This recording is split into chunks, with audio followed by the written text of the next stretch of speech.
Welcome to our channel. Today we how to activate Discovery Plus on Hisense TV. Quick guide step by step clearly. To activate Discovery Plus on your Hisense TV, begin by turning on your TV and ensuring it's connected to the internet. Next, locate the home button on your remote and press it to access the main menu. Look for the Apps section or the App Store icon on the screen and select it. In the App Store, use the search function to type in Discovery Plus. Once you find the Discovery Plus app, click on it to open the download page.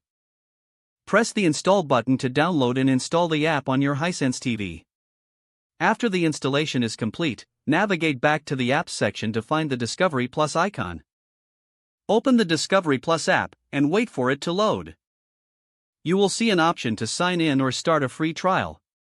If you already have an account, select the Sign In option. You will receive an activation code on your screen.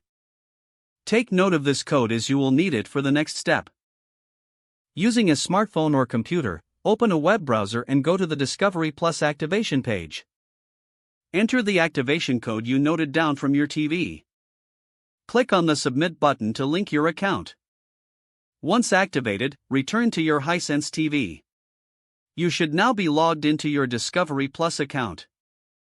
Explore and enjoy the content available on the platform. That's how you activate Discovery Plus on your Hisense TV. If the page does not load, refresh the browser or try again in a private or incognito window. Make sure you are using the correct email address, then retype it carefully to avoid small typos. If your password is not accepted, use the reset option and create a new strong password you can remember. Check your spam folder for verification or security emails, then complete any requested confirmation steps. Enable two-factor authentication if available to improve account security and reduce unauthorized access risk. After signing in, review your profile details so your contact information and settings are accurate and current. If you see an error message, note it down and try again after restarting your device and internet connection. Log out when you finish, especially on shared devices, to keep your account and payment information secure. If the page does not load, refresh the browser or try again in a private or incognito window. Make sure you are using the correct email address, then retype it carefully to avoid small typos. Don't forget to like this video and subscribe to our channel for more step-by-step tech guides.